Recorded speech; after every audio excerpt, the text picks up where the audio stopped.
Hey guys, আসসালামু আলাইকুম। সবাই কেমন আছেন? আশা করি অনেক বেশি ভালো আছেন। আমরা ভালো আছি। আজকের ব্লগটি খুবই ইন্টারেস্টিং হতে যাচ্ছে, কারণ আজকে আমার বার্থডে। সেজন্য দেখেন কষ্ট জমাইছে আর যাইছে কতগুলো জিনিস ফুলাইছি, ফুটকাও ফুলাইছি। তো এই ভাইকো এই ফাইবানে আছে। তো এখন আমি এটা ফুলাবো, দেখি কিভাবে ফুলাই, দম কিভাবে তারা।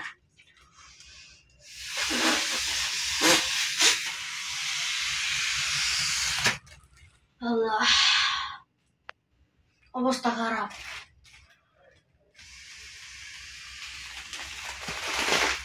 খুব ছোটখাটো একটা সিম্পল ডেকোরেশন করা হবে।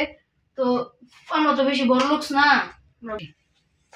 আর আমার বন্ধু বান্ধব ইনভাইট করছি, তারা ভাইব একটা বিশাল আয়োজন হতে যাচ্ছে। এখন আমি এটা লাগিয়ে নিব, আর নাই তো না। এখন আমি ফুটকা বলাবো, ঠিক আছে? এই যে দেখেন কেমন বলে।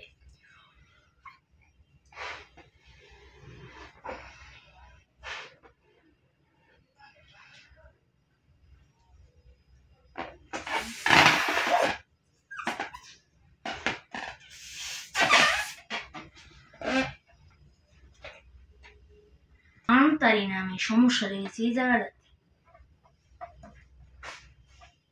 ফুটকা বলা যায় কিন্তু বানতে না। ও ক্যামেরা অন হয়েছ বাইরে ভাই, কি বানতেই পারি না। ফুটকা বলাইতেছি দিন কতগুলো বলাইছি, চেষ্টা করি। আজকে একটা জিনিস দেখেন কিভাবে ফুটকা বলাই হয়। এই যে তুমি পারবেন। এই যে ফার্স্টে চারটে বানাবো লেগে এটা, আর এটা রাখবাই এই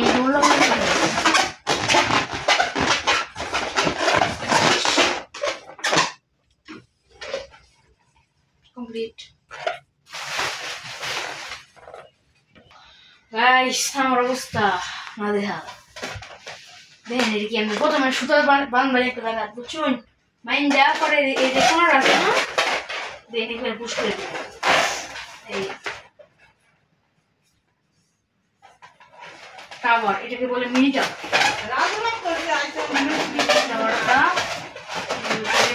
নিয়ে নিয়ে সুতায় ব্যাগ দিবে, একবার ডানে দিবেন, একবার বামে দিবেন, একবার ডানে দিবেন, একবার বামে দিবেন, বামে ডানে।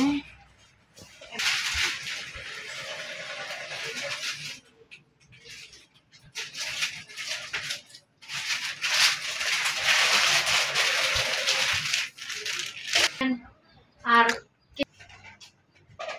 গাইস, হাজার কষ্টের পর এই স্টেজ সাজানো হলো। এটা আপনার হয়তো ক্যামেরার ভিতর থেকে দেখতেছেন যে বুঝতেছেন না কত কষ্ট, মানে 1.5 ঘন্টা সময় লাগছে বা 2-3 ঘন্টা সময় লাগছে না। তখন আমি কেক কেটে নিয়েছিলাম, আপনাদের সাথে শেয়ার করতে পারিনি, শুধু একটু ক্লিক নিয়ে নিয়েছিলাম, এই যে তারপর আপনার সাথে একটু ক্লিকটা শেয়ার করলাম। তো এখানে আমি কেক কেটে তারপর ফার্স্টে আমি আমার আম্মুকে খাওয়ালাম, তারপর আমার বড় ভাই ছিল, আমার বড় ভাইকে খাওয়ালাম, তারপর সবাইকে একটু একটু করে খাওয়ালাম। তো বার্থডেটা খুব সিম্পল ছিল, তো মানে আমি ছোটোখাটো করে বার্থডেটা করলাম। আর সমস্যা ছিল বাড়িতে, যা আপনারা দেখতে বুঝতেছেন, অত সবাই ক্লিপটা নিতে পারলাম না আমি, তাও একটু ক্লিপটা নিয়ে এনে রাখলাম। কোনো কথা কইতেছি না, খালি ব্লগ করে খাইছি। তারপর রান্নাঘরের সামনে বাসন চলে আসলাম, বাসন ধোয়া হয়নি। সারাদিন কষ্ট করছি খুব। এই যে আমার বন্ধুরা সবাই আইছে, আমার লেগে ছোট করে গিফট নিয়ে এসছে। আমি গিফট আশা করি না, তারা আইছে এটা বড় কিছু। তো গিফট আমি বুঝতে পারলাম গিফট বলবো না, তারা শুরু মানুষ, তারা আমার মানে আমার বন্ধুরা আইছে এটা বড় কিছু গিফট। খুলে দিয়ে কি আনছে জানা বন্ধু। গাইস, মানে আমার বোন অনেক মানে বার্থডে যে কেক কাটাকাটি বিরিয়ানি খাওয়াটা হইতে সব আমি হাইরালছি। বন্ধুরা সবাই গেছে গা, মানে 3জন বন্ধুরা দাওয়াত দিছিলাম, 3জনই গিফট আনছে, আর কেউ দাওয়াত দিচ্ছি না, ছোট করে জন্মদিন করছি। আর আমি গিফটের আশা করি না, আমি আর বন্ধুরা আইসে আমার কাছে মিটার কিছু মিটার করে না। এখন আমি গিফট করে আনবক্সিং করবো। ফার্স্টে হয়েছে আমার জুবাইয়ের গিফট কিনছে, আমি দেখছি না হচ্ছে। ওয়াও, সুন্দর একটা ঘড়ি দিছে, ঘড়িটা খুব সুন্দর হয়েছে, ঘড়িটা সুন্দর। কি আমি যেই করে এটা বুঝি না, তুমি বুঝো সমস্যা নেই। এবার খুলবো হচ্ছে অবির গিফট, আমার 22টা। হ্যাঁ কি দিছে দেখা যাক, ছোট মানুষ বুঝি না। এখানে দেখছি টাকা, টাকা দিছে। ফার্স্টে দেখছি 10 টাকার নোট বের হচ্ছে। রে কত টাকা দিছে ওর 22টা। আরে কত টাকা দিছে, 10 টাকা দিয়েছে গো। পরে একটা কাগজ দিছে, কাগজটা উড়াইলাম। ওয়াও, আকর্ষণীয় আনবক্সিং, বাংলাদেশের সেরা গিফট টেম্পার। 200 টাকা দিয়ে দিচ্ছি আমাকে, 210 বাবা এ সারপ্রাইজিং। তোমার মানে 22টা ছোট আমার ছোট 210 টাকা দিছে। দেখ 210 টাকা দিলে 10 টাকা দিলে এটা আমার কাছে বড় বিষয়। তো আমার বড় ভাইয়ের কাছে গিফট আমি এখন মানে আশা করি, কারণ হ্যাঁ আমার বড় কালা গিয়ে গিফট আজকে দেওয়ার কাম। আমি গিফট তোমার চাই না, আমি কিনতে নিলাম, তোমার দাস আমার বেশি শরম পায় আমি ললিতে। ঠিক আছে, এখন আমি সব থেকে বড় গিফট আনবক্সিং করবো, সেটা হচ্ছে মোহাম্মদ লাবিব বেরি, মানে লাবিব বন্ধু আমার, তার গিফটটা এখন আমি আনবক্সিং করবো। তো খুব সুন্দর করে দিয়েছে, উপহার লেখা আছে লাবিব, লাবিব লেখা আছে উপহারে।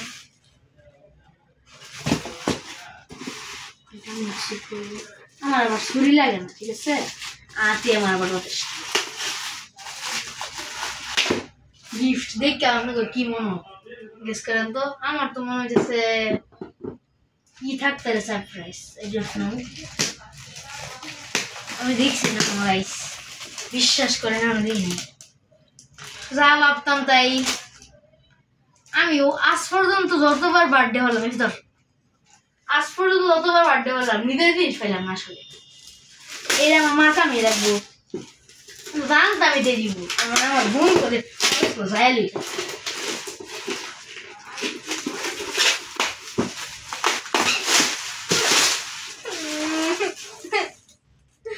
বার্থডে করি আমি আমার মার জিনিস আছে শয়তানটা।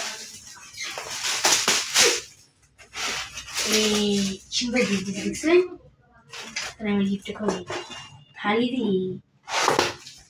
ওয়াও, থালি দিছে 3 ও আচ্ছা, বুঝছি রে কি দিছে, এটা হচ্ছে বাটি আর হচ্ছে পিরিস, 7 পিস মনে হয়, একটা পিরিস আর 7 পিস। আপনারা হয়তো ভাবছেন আমার আব্বু আম্মুর গিফট কোথায়, আমার আব্বু আম্মু ও আমি তো, আমার 2 বোন আছে, আমার আব্বু আম্মু আছে। আমার আব্বু খুব অসুস্থ, ওই জন্য আমাকে সে গিফট দিতে পারেনি। আমার আম্মু গিফট আছে, এটা আমরা পরে দেয় এই ভিডিওতে থাকছে। আর তাদের গিফট লাগতো না, তারা আমার মনে তো করছে যে অনেক কিছু, আর আমাদের বাড়িতে অনেক প্রবলেম চলতেছে, এই জন্য তাও এর ভিতরে বার্থডে করতে চাইছিলাম না, তাও আপনাদের জোরাজোরিতে করলাম মানে কান্না পরে। আর আমার 2 বোন তো শেষ, একটাও গিফট দিবার না, বড় যেটা সেটা খালি ক্যামেরার ভিতরে তাই আর বক পারে, আমার খালি রিয়াকশন দিবার গো। আর সেটা কি কই আমি, এটা আমার হাতে খালি খাইবার আর এটা এটা আমার হাতে খালি ট্রিট নিবার, তাও আমার গিফট দিছে আজকে, আমার যে আমি যে সাজাইছি সব সহায়তা করছে।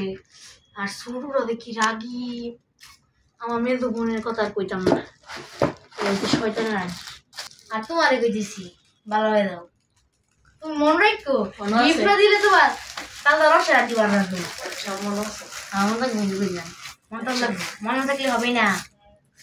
তো আজকে ভিডিও থাকছে এই পর্যন্ত, এই ভালো থাকবেন, সুস্থ থাকবেন, পান খুদা হাফেজ। আর নতুন পরবর্তী ভিডিও অপেক্ষা করুন, সামনে আরো ভালো ভালো মানে বার্থডে ব্লগ আসবে, আমার মানে 22 তারিখের সামনে বার্থডে আছে, সেই ব্লগ আসবে। আর আমার বার্থডে ব্লগে তো সিম্পল একটা ডেকোরেশন করছি, বার্থডে ব্লগ করছি, ডেকোরেশনটা দিলাম তো সিম্পল একবার ঘরে, আরো ডেকোরেশন আছে এটা পুরো মানে সব ব্যাংকে হয়ে যাচ্ছে, আর পুরো আমার জানিস বুটকা। তো সারাদিন অনেক কাজ করছে, টাইট হয়ে গেছি গা। ভালো থাকবেন, সুস্থ থাকবেন, খুদা হাফেজ।